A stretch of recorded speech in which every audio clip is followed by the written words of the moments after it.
Next we are dealing with subatomic particles. What are subatomic particles and what are their properties? So subatomic particles are mainly electrons, protons and neutrons. Electron, proton and neutron.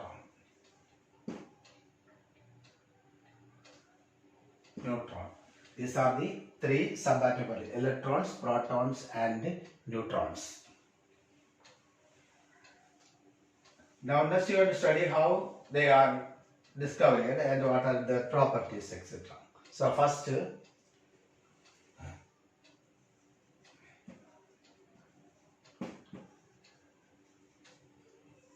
what is cathode ray and what are its properties? So for that, a long evacuated glass tube called a discharge tube is taken.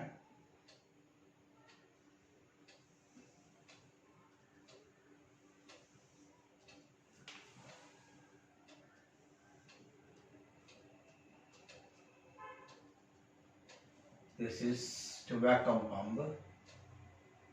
This contains two electrodes. One is cathode negative and another is anode.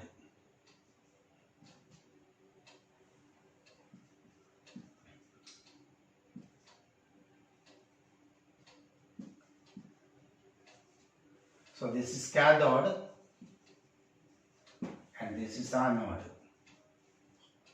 Now the tube, in ordinary conditions, that will not conduct electricity. So it is, the pressure is reduced and is filled with some gases.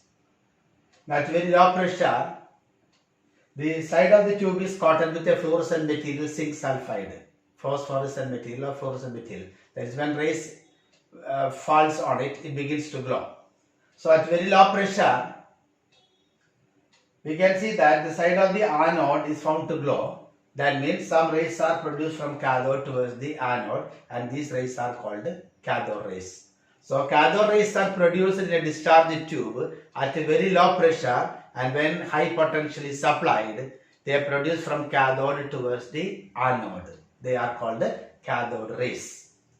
Now coming to properties of cathode rays, when you apply an electric field, positive and negative terminal, these cathode rays bend towards the positive terminal. That shows that cathode rays are negatively charged particles.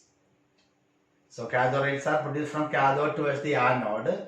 Second property, cathodes are negatively charged particles since they are deflected towards the positive terminal when electric field is applied. So they are deflected by electric and magnetic. When you apply a magnetic field, they are deflected in the opposite direction. So cathode rays are deflected by electric field as well as magnetic field. They produce fluorescence. When a fluorescent material is coated, they produce fluorescence. They travel in straight line. They are material particles. That is, when you place a wheel here, that wheel begin to rotate. That means they are material particles. They travel in straight line because when you place an object, it produces a shadow. That means they travel in straight line. So these are the properties of cathode rays. So cathode rays are negatively charged particles produced from cathode towards the anode in a discharge tube at a very low pressure and when high potential is applied.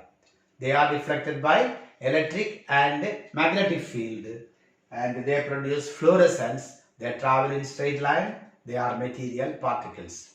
And these particles are called, negatively charged particles are called electrons. Then next is the anode rays.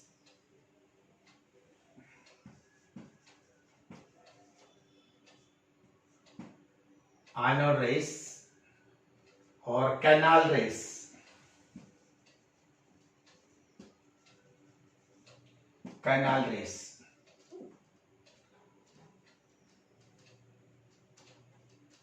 That is, we are using a perforated cathode here. This is the negative perforated cathode and this is anode. Here again in the discharge tube, when you are using a perforated cathode, that cathode is having hole, and anode here we was positive, and pressure here we have to fill the tube with some gases, and the pressure is reduced very low, at very low pressure, and when high potential is applied in a discharge tube, the side of the cathode begins to glow. This is the negative cathode, negative. So the side of the cathode begins to glow because it is coated with the zinc sulfide. Here a coating of zinc sulfide. That is a fluorescent material.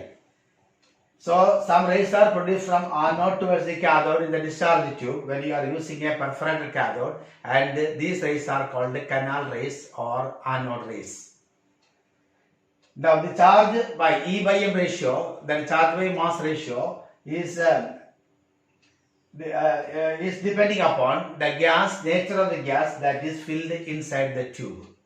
When you fill hydrogen, you get the H plus ions, protons, that is smallest and lightest positively ion.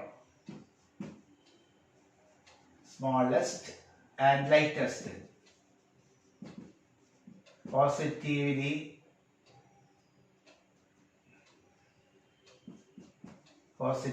charged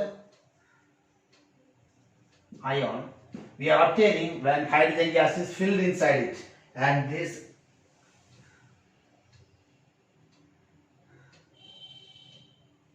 of H plus ions, that is called the proton. So anode rays, that E by M ratio depends upon the nature of the gas filled inside the tube, and you get the smallest and lightest positively charged ion when hydrogen gas is filled inside tube. And later it was called as a proton, positively charged particles, and they have a unit mass, unit positively charged and unit mass.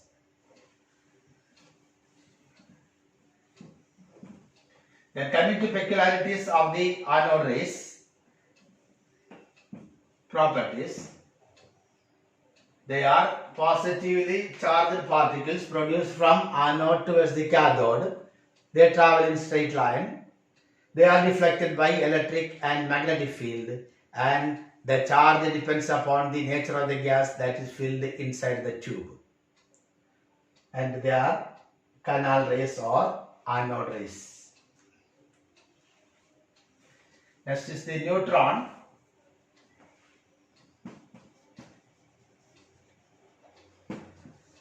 That is Chadwick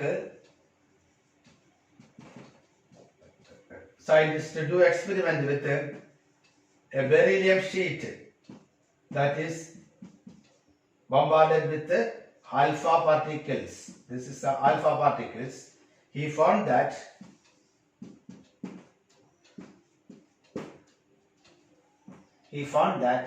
some particles having no charge but a mass of unity is emitted from it, and he called it neutrons. So neutrons are discovered by Chadwick by bombarding a beryllium sheet with alpha particles. Alpha particles are double positively charged particles. So that produce C612 and N01. N01 is neutron, that is have no charge but a mass equal to that of 1, equal to that of proton. So that is the neutrons. So the three subatomic particles are negatively charged electrons, positively charged protons, and positively charged neutrons. The mass of the atom is mainly due to the presence of protons and neutrons, which is present in the nucleus, because mass of electron is very small, very negligible.